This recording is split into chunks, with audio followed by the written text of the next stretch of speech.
Imagine reaching the end of your life without any regrets. If you want to do that, then reading the book, Top 5 Regrets of the Dying, will help you get a long way towards that so that you can get ahead of things, avoid these regrets, and make sure you're not learning these 5 regrets on your deathbed.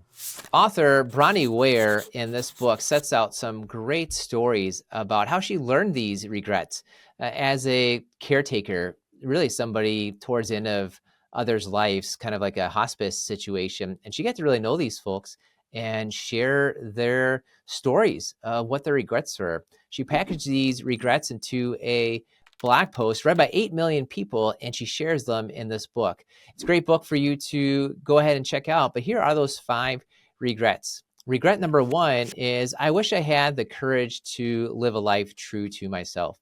Bronnie, the author, shares a story about Grace. And Grace spent 50 years in a marriage with an authoritarian husband. She dreamed of living independently and never really got to have that chance.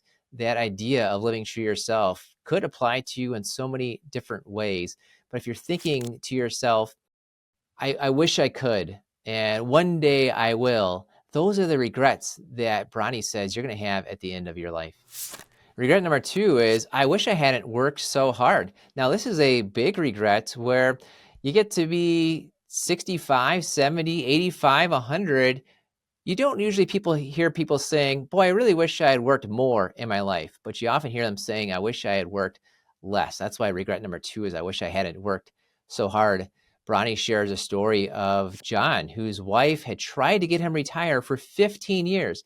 He finally said, next year, I promise you, I'll retire in 12 months. Well, 4 months into that 12-month promise, his wife got sick, died soon after, and she did not get to experience that retirement that she kept asking for. They already had enough funds. They had that ability to retire, and they just couldn't do it. He would not do it, and that's a regret that he had.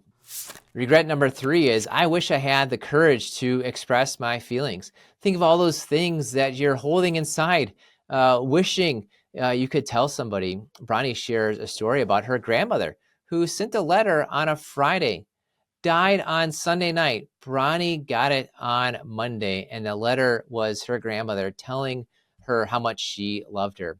How wonderful that she has this letter from her grandmother, but how much more wonderful would that have been if she had known that, if she had heard that ahead of time from her grandmother. Regret number 4 is, I wish I had stayed in touch with my friends. Bronnie was working with an elderly lady named Doris, and she was saying, I had such a great group of friends when I was younger. I just haven't kept in touch with them. This is a huge regret for her. Thankfully, she had Bronnie in her life. Bronnie was able to go and hunt down these friends so that she could reach out to her one friend, Lorraine, especially. She got to talk to her friend and died soon after, much happier that she had the chance to talk to her friends as opposed to just this wishing, this regret that she had earlier. Regret number 5 is, I wish I had let myself be happier. Imagine all the times you say, I'll be happy when, or I'll be happy if. Happiness, a lot of times, is in your control, that Bronnie shares with us, and focusing on the now. She has a quote from one of her clients saying, happiness is now, where don't wait for happiness. It's not a either or. You can pursue your goals and you can try to be happy. A lot of times you might be thinking, I will be happy after I reach this goal. I have to delay my happiness so I can get these things done. And that's something where I interviewed Dr. Jordan Grummett. He wrote a book called The Purpose Code, where he says actually your goals, your happiness, your purpose all goes together. In fact, maybe when you're pursuing your purpose, when you're pursuing certain things, that's how you get more happiness. It's not a matter of delaying. It's a matter of focusing on what brings you happiness. Those 5 regrets that Bronnie shares, again, are regret number 1. I wish I had the courage to live a life true to myself. Regret number 2, I wish I hadn't worked so hard. Regret number 3, I wish I had the courage to express my feelings. Regret number 4, I wish I had stayed in touch with my friends. And regret number 5, I wish I let myself be happier.